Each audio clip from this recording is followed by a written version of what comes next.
Welcome to the Back to Health podcast, where we share inspirational stories of hope to help you reclaim your health. If you're suffering from a chronic condition and have been given little to no hope, if you've been told that there's nothing wrong with you, but you know there definitely is something wrong, or if you're just trying to be preventative and want to know how to reclaim your health, then this podcast is for you. I can't wait to share today's episode. Hello and welcome to today's episode of the Back to Health podcast. I'm your host, Rashani Mahendran, and today's guest is going to share their story with us.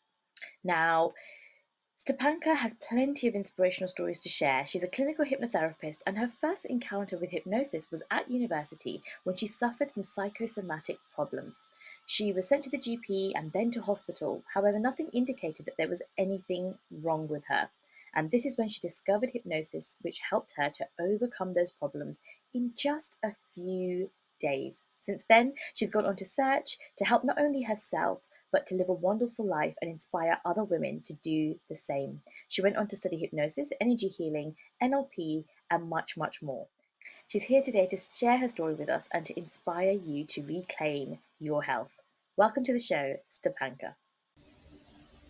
Hi, Stepanka. So thank you so much for coming on the show to talk about hypnosis. Now, this is a topic that is really close to me because it's actually one of the first healing modalities that I came across in my journey as well. So I'm really interested always to hear other people's stories about how they discovered hypnosis and how it's helped them to heal. So I'd really like you to just start from the beginning and have you share your story with us. Thank you so much for having me on the podcast. And I'm so excited to share with you my journey and my approach to hypnotherapy and how it has changed my life. And I'm actually really excited that you have experienced it yourself because it's a modality that is, I would say, it's quite well known, but not as well known as other modalities. So my own journey really started from a very young age. And this might be an unusual thing to hear, but I even recall memories from when I was about 8 years old. And I would play with one of my cousins, and we would play a game that I am a hypnotherapist. And I would like hypnotize her, and I would put her in trance, and we would mess as children. And I've always been really interested, wanting to know what hypnotherapy is, wanting to learn more about the power of subconscious mind. However, my journey wasn't straightforward. I really didn't think I was good enough or smart enough to study psychology, so I actually ended up not even applying after grammar school. And I went for a safe choice, which was German linguistics, because I was always really good with languages and I spoke fluently German, loved languages, loved literature. So I ended up studying actually German literature and language, but I was just so unhappy. In my free time, I would be studying psychology, personal development, self help. I would meditate, practice hypnosis, but it wasn't until I actually experienced severe health problems that I fully embraced the journey. So it was probably when I was like 19 years old, I started having problems with my stomach, with my skin, with my hair. My hair was falling out. I would have problems to digest food, like my stomach would be aching, I would vomit a lot, and I was unable to like socialize properly at university or to study or to sleep well. I would have fever from time to time. And I went to see all the doctors. They did all the tests and there was nothing wrong. And this is when actually my granddad, who is a doctor himself, suggested, "Oh, Stepanka, could it be your nerves?" And I'm like, "My nerves? What do you mean, granddad?" He meant obviously more like anxiety, which is really what was happening, to be honest. And I stumbled across Yeah. my yoga teacher, who really became my first teacher and mentor. And during our first class, she gave me a hypnosis recording. And it was so profound. It was such a profound deep experience. And in that moment, and it sounds like a cliche, I knew something changed. Like I knew I need to dig deeper, I need to explore this modality. And within a week, my health problems disappeared. Those psychosomatic health problems disappeared. That's fantastic. And your first experience of hypnosis, because I know a lot of people, especially clients, when I've worked with them for hypnobirthing or hypnotherapy, that first experience, it's sometimes really hard to let yourself go at the deep level that you need to be able to access your sort of subconscious mind. Did you find that you were able to relax into that sort of straight away, or did it take a few sort of rounds of practice before you were able to properly allow yourself to really get to the subconscious mind and sort of feel the benefits of the hypnosis? This is such a good question. So I actually, for me personally, it was really easy. I literally dropped in and it was a deep experience straight away. But mind you, prior to listening to that recording, I did like a 90-minute yoga session. So I was deeply connected to my body already. And this was more like a wow, actually, I am able to create all those powerful sensations in my body just by using visualization, by using my mind and a focused concentration.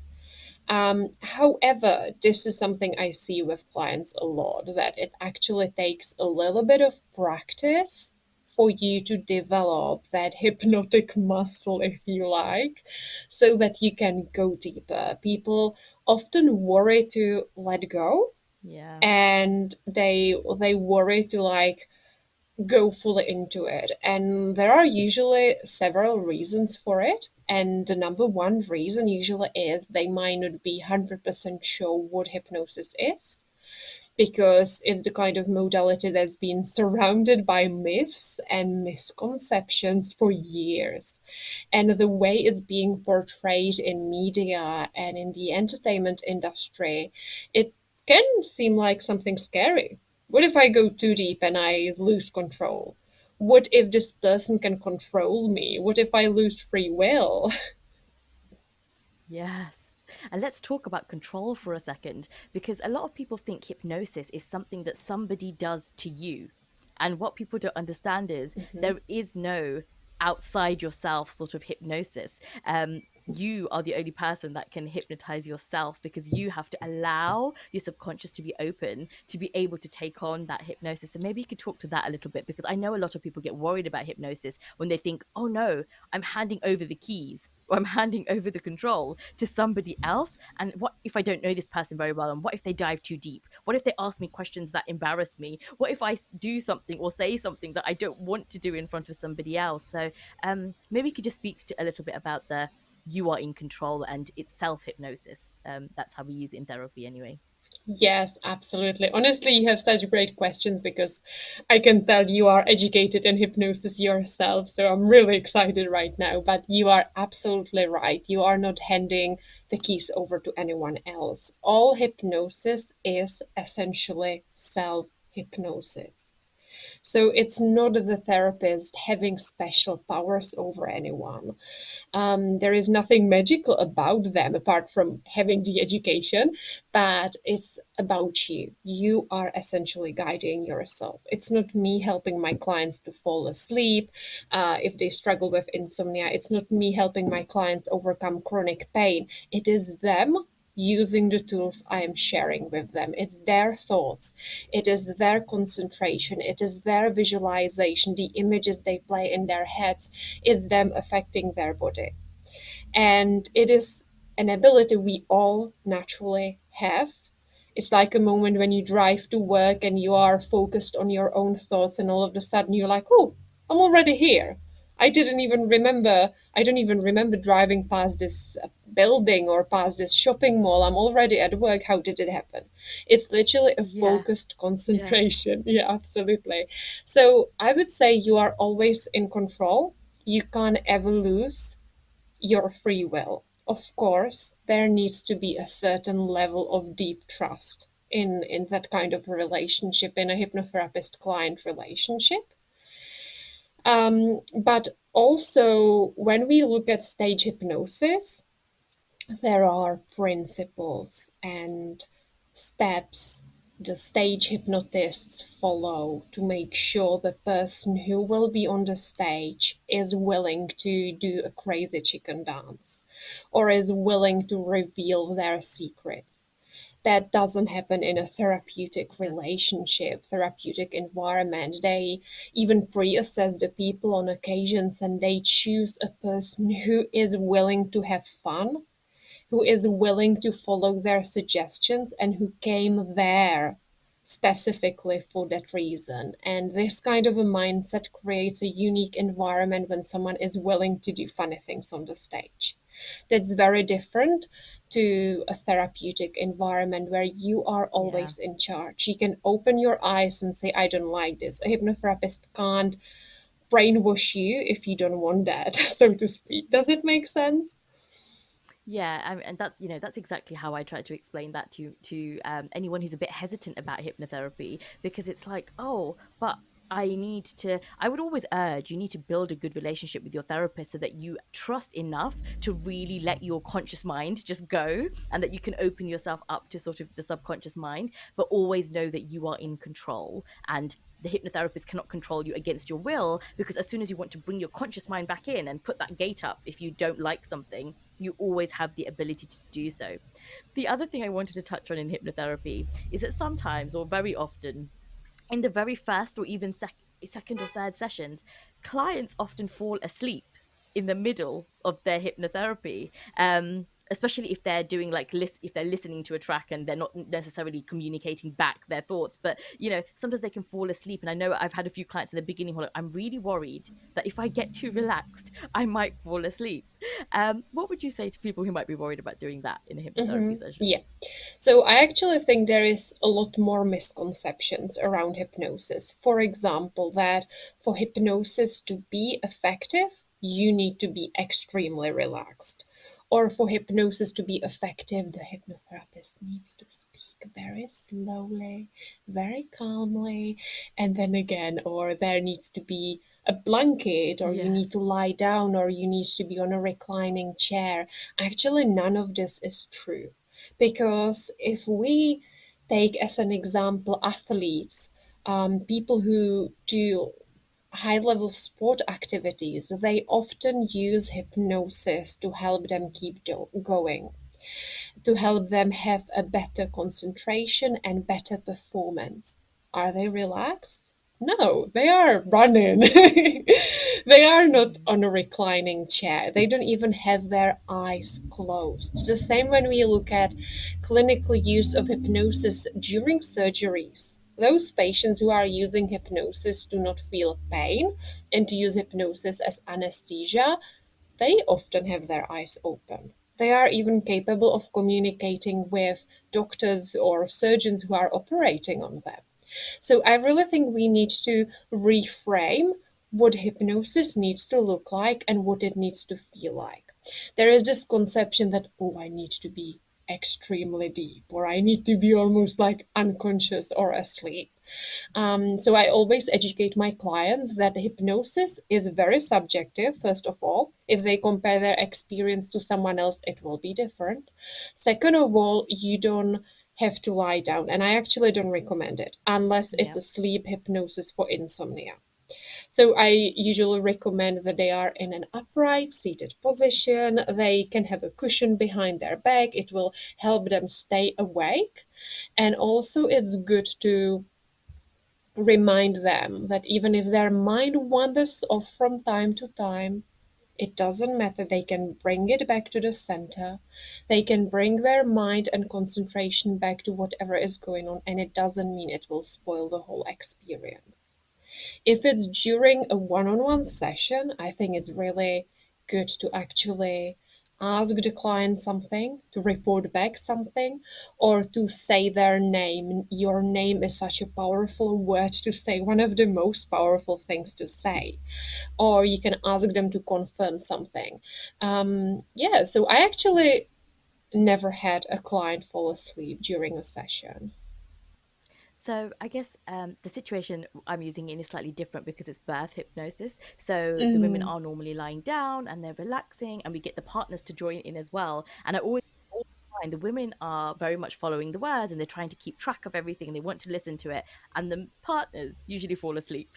And it's always okay for that to happen if it does happen in the first, first few sessions, because it just means that you haven't actually allowed your body to let go in a really long time, and your body probably needed that. So when you finally let go, your body was like, oh, finally a moment to relax, and it went into a deeper state of like beyond the subconscious, and it went to sleep. And that's okay.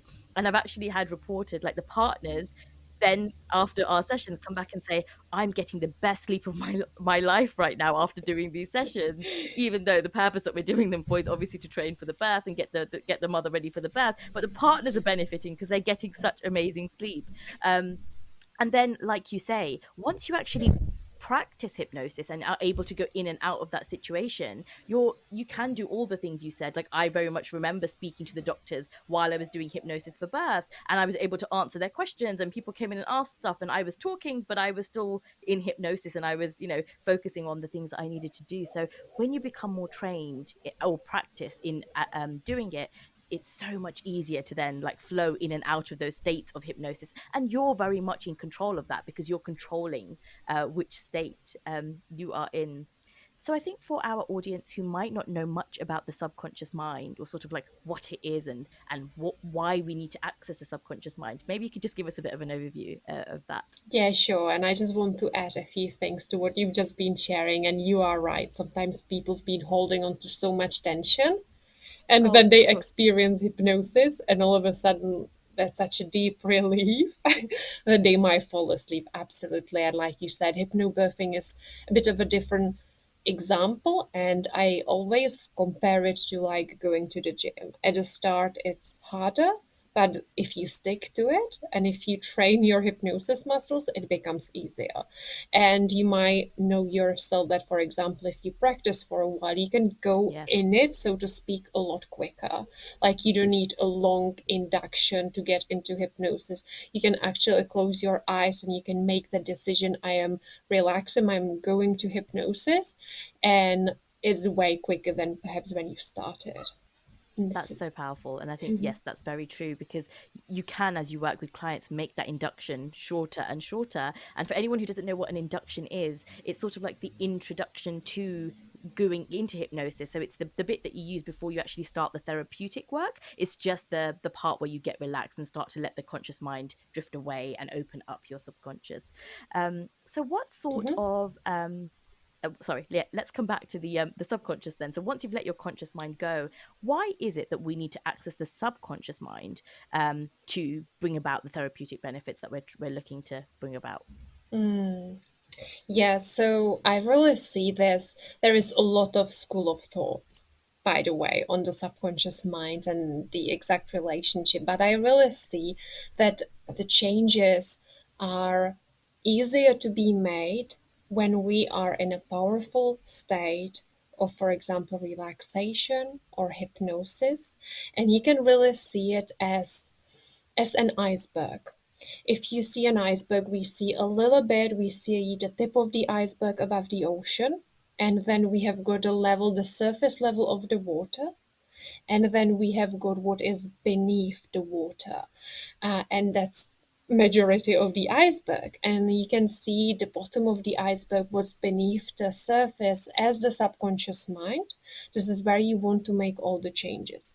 But I want to mention, if you visualize it in your head right now listening to this, you can see the line, um, the surface of the water, and I would really describe it as the critical faculty, as really like the gate. And during a normal awakened state, if you like, it's closed. It's harder to get through it to the bottom. But when you relax, when you trust, when there are certain aspects such as safety, like I feel safe, I can let go, I can open up, I can relax, I can lean back energetically, emotionally, mentally, then this gate opens, so to speak, and you have access to that subconscious. And this is where you really want to make those profound changes. And I would think loads people will probably resonate with the example of procrastination. Let's say you have a dream, you have a desire, you know you want to achieve something. Consciously, it all makes sense. But for some reason, you sabotage yourself. You either manifest unnecessary challenges, distractions, something which will stop you, like drama comes up or an argument comes up, something which will hold you back, or you literally procrastinate yourself, not following through on what you want to do. And this is such a typical example of not having your deeper subconscious beliefs aligned with that conscious vision of yours. So the idea here is that you want to align both. You want those conscious and subconscious beliefs to be aligned.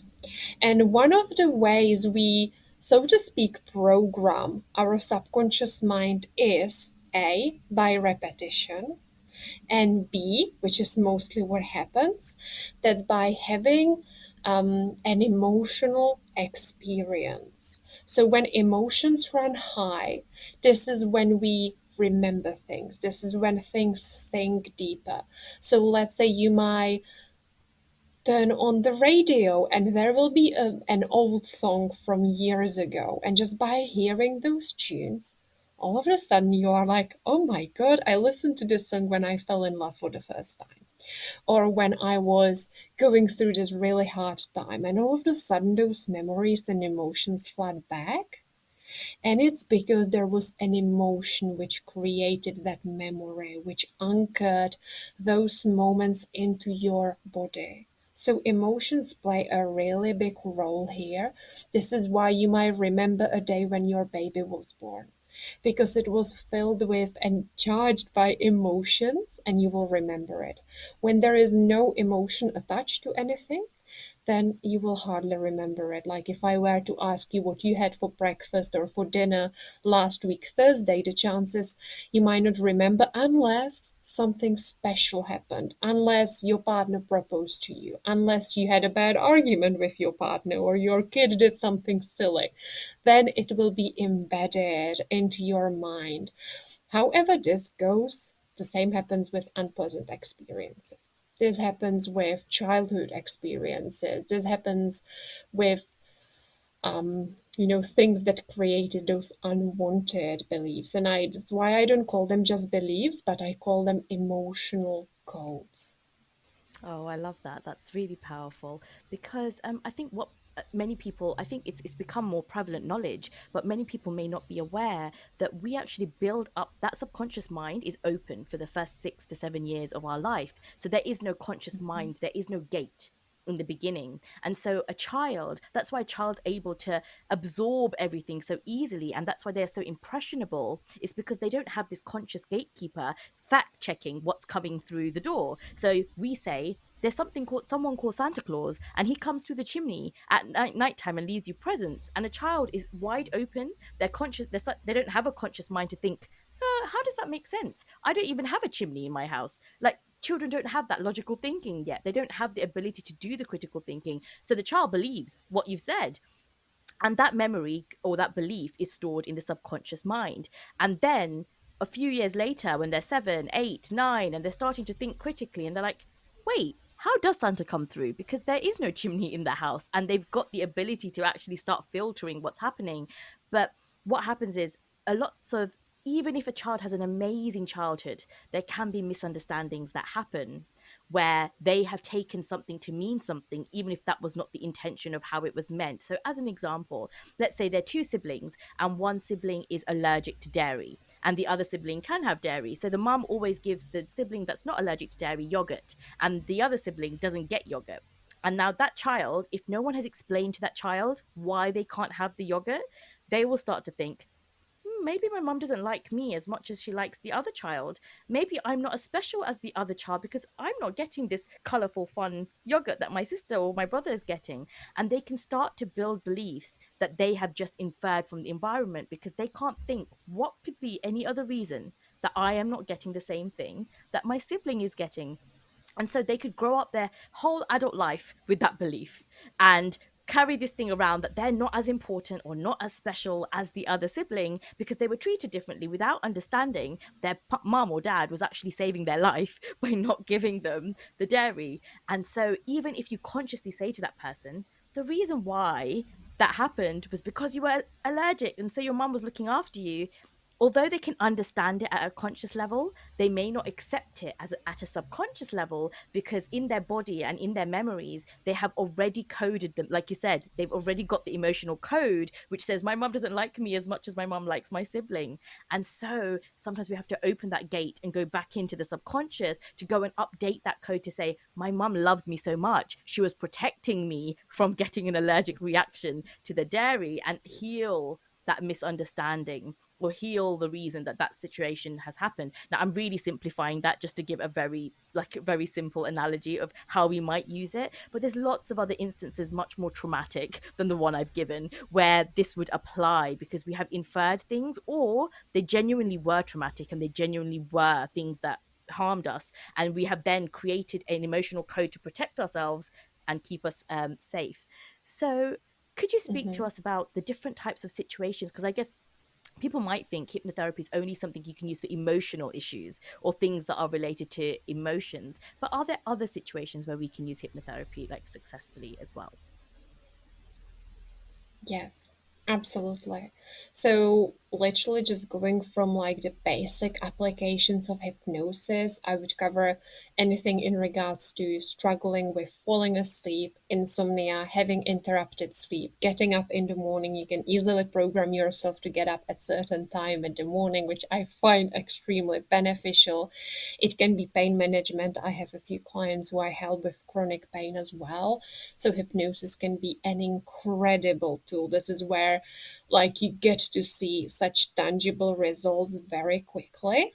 I help my clients to overcome self-sabotage patterns, to heal deep wounds in Mm, relationships, and it could be really anything from programming yourself to achieve your goals, to be more proactive, for example, to feel more energized. It could be immune system, a system support as well.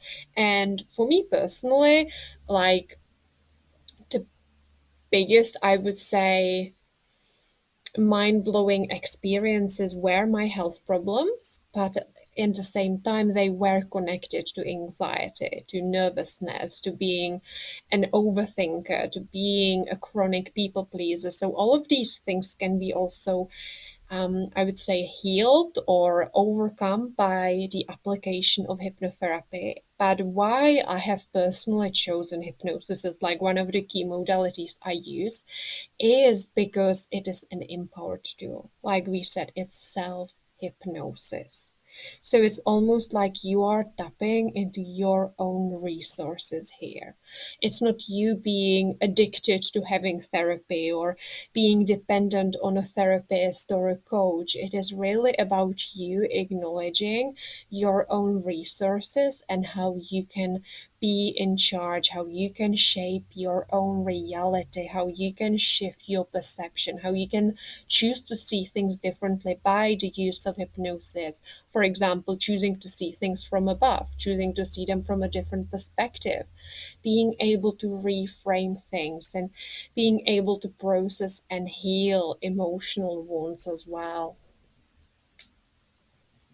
But honestly, if I were to use about all applications, there is anything from dental use, medical use, to phobias, fears, confidence issues, self-esteem issues. It covers so much, and then you will find like I am more of a cognitive behavioral hypnotherapist. I focus a lot on the now as well. I am goal focused hypnotherapist. I don't do regression as much, whether it's childhood regression, occasionally, yes. And I don't do like regression to past lives or different dimensions. That's not really my specialty, but there will also be hypnotherapy experts who will specialize in those kind of techniques. yeah. And it is really interesting because they are, like you say, different levels of hypnosis. Like we talked about regression. And for anyone who's not familiar, regression is sort of like going backwards in your timeline. So that could be backwards in this life, or it could be backwards in a past life as well, to access memories and things that have been stored that you need to access and heal. But you mentioned a really interesting, one of my favorite things about hypnosis, which is anchoring. And anchoring is so powerful. So I don't know if you might be able to give us an example where you can use anchoring in a positive way, because we are anchoring behaviors and beliefs and stuff all the time without even realizing. Like, we go around our day and we sort of build those things in, but we can also use that in a positive way to create habit changes. And that's where hypnotherapy is so powerful, because it really allows you to change habits fairly quickly if you get the anchor right and you're able to really make those changes. So maybe you can just talk a little bit about that and how people can use that in a positive way to help them change their habits. That's such a lovely question. I'm actually really excited to explore this with you because anchoring is honestly so amazing. And like you said, it happens all the time. We are anchoring things all of the times, but we are not aware of it. So before I explain it, on the example of hypnosis, I just want to give like a practical hands-on example to your audience so that they can realize they've been already doing it and they have the capability of applying this again. So you might have, let's Yeah. say, a memory or like a feeling or something that's happened in the past, and when you, let's say, see an advert on TV or when you think about it, it's not just like a black and white memory, it's more like an experience. You might feel something. You might have a memory of that summer from 2000 because it was such an epic summer, or something happened, or you went on this holiday and it was just so lovely. So when the memory comes up, when something triggers this memory, it doesn't come just like an information, but it's most like a feeling.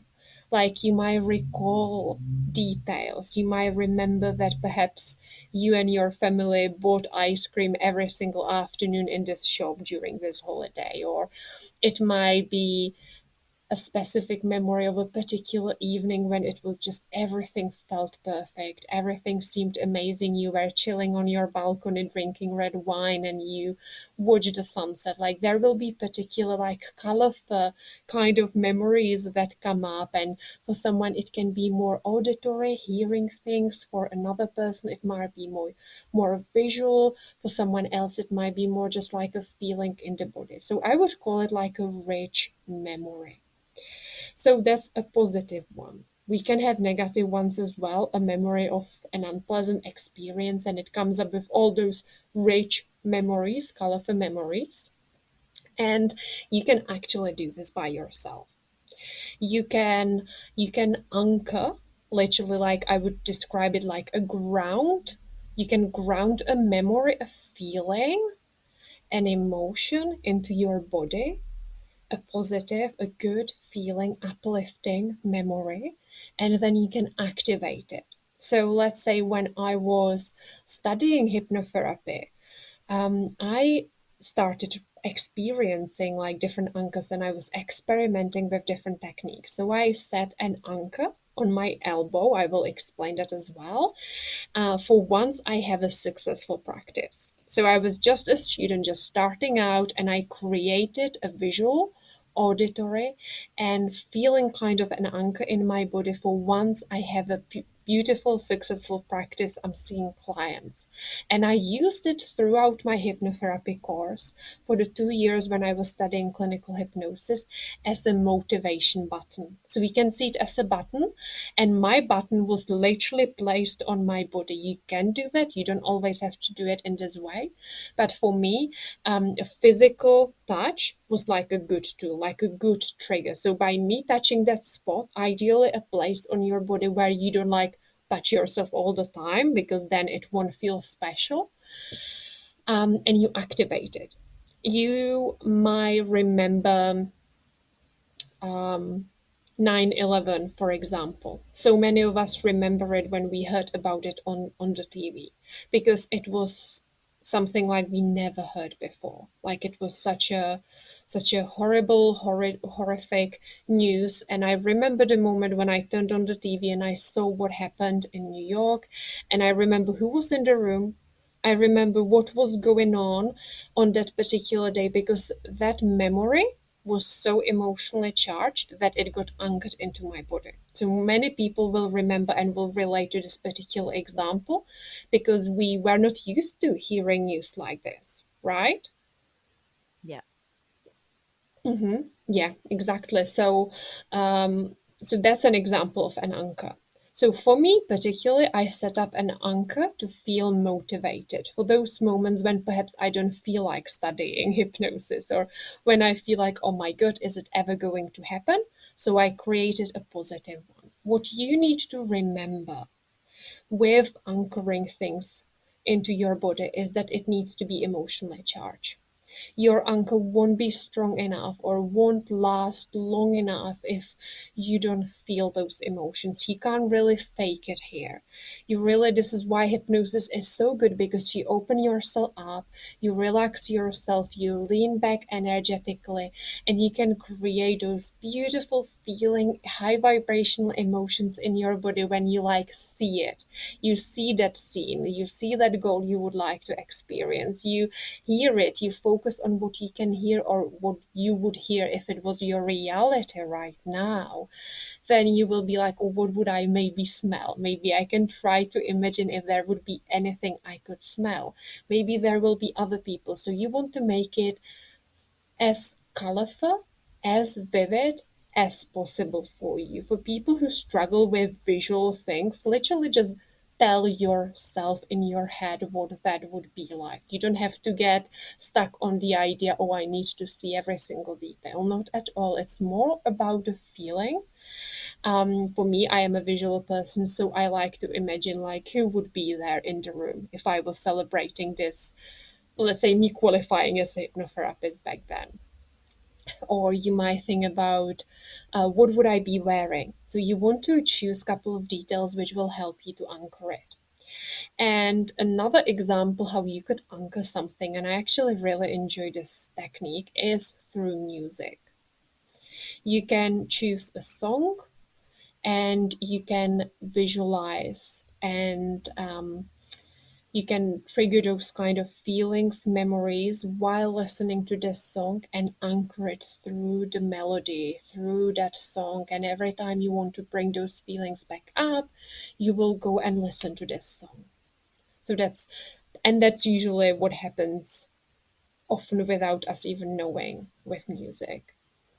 That is so true because even when we talk about exam revision and exam practice for kids, we say like have a scent or have a smell that really like awakens the senses, have music or something gentle in the background that you're listening to, because all of those things, the next time you're sitting down to remember that information or recall that information, those all those things will trigger those memories of what you have done. But as you say, it must be emotionally charged, so you have to find the things that do bring out the emotion as well. But I used to find that a very, very powerful revision technique and a way that I could recall information really easily by making sure that I activated all the senses, and got the body stimulated as well. So that's just a tip for anyone who's got kids, because I know this is a really stressful time right now with children are under a lot of pressure. And so, if they've got nerves, use things that can help calm their nervous system, but also activate and help them recall the things that they need to pass their exams as well. This Mm-hmm. has been such a beautiful journey through hypnosis. I feel like we've gone right from the beginning and gone like really nice and like dive deep into it. Are there any other last tips or bits of advice you'd like to leave the audience with when it comes to hypnotherapy? Ways they can start testing the water or dipping their toe in if they've been a little bit hesitant to try it up until now? What's the best place to start? Or yeah, how can they get started? Mm-hmm. So I would definitely say just recognize that you already have the ability to hypnotize yourself. Look at the everyday examples. Let's say you are focused on a task. You are focused on doing something at home, and maybe it's something you really like. Like for me, it's arts and crafts. That's the way how I relax. So I'll be doing something, and literally, this is an example which happened last night. And you are focused on something, and all of a sudden you realize, oh, I've got my finger. I have a paper cut and I didn't even realize it happened. Okay. So normally you would feel that pain. Like if you saw it happen straight away, you'd be like, oh, I've just cut my finger. Not nice, not comfortable. But because you were so focused, on something else, you didn't even feel it. And this is such a typical example with kids when they hurt their knees, for example, and they are so focused on the game they are playing, they Yeah. don't even notice, right? And it isn't until their mom points it out or they realize, oh my God, my knee is bleeding. And that's when they start crying, or this is when it starts stinging. So that's just an everyday example.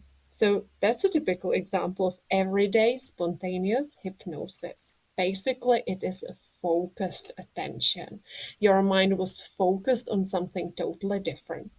And a good example is also play. When kids play, it's like a that's like a state of trance in itself. They are having a good time and nothing else exists. So notice those little things, and also a great example is when you are thinking about food.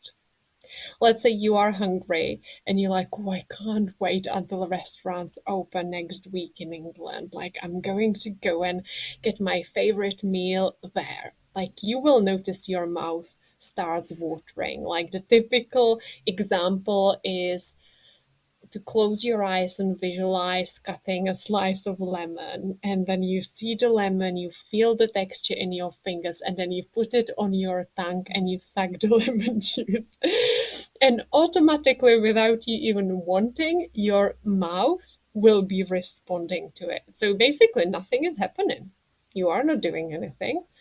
It's literally just you feeding your mind with certain thoughts.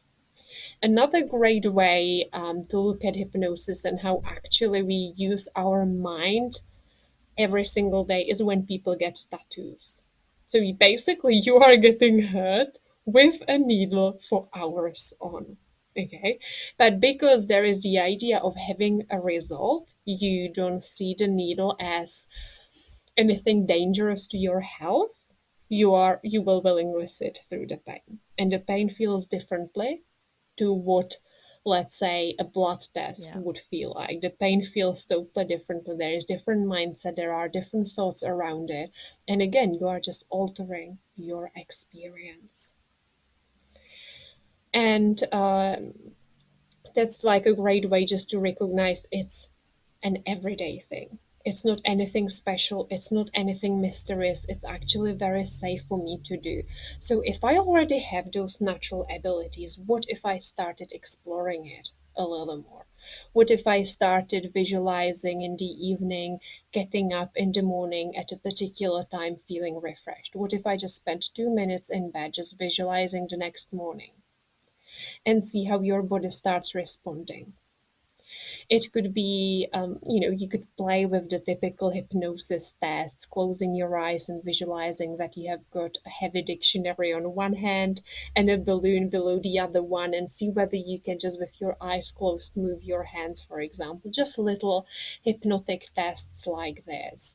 Or just going for it and downloading a hypnosis, contacting someone and ask questions. Like, the thing you really need to make sure is that you are um, feeling safe and there is no doubt in the background. Because if you will be doubting things, if you will be like, well, maybe it's not safe, what if something happens, if you have questions which haven't been answered, you are less likely to actually go into it. You are more likely to be resisting those benefits.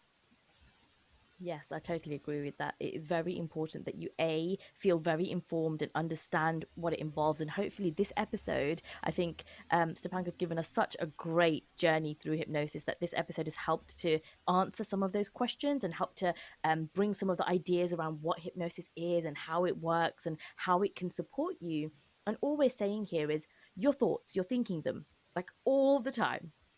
Hypnosis just gives you tools to be able to be more in control and more sort of very what's the word now, it's gone out of my head, but being very focused and very intentional, that's the word, being very intentional Intentional, about the yeah. thoughts that you want to think so that you can create from those thoughts the life and the success.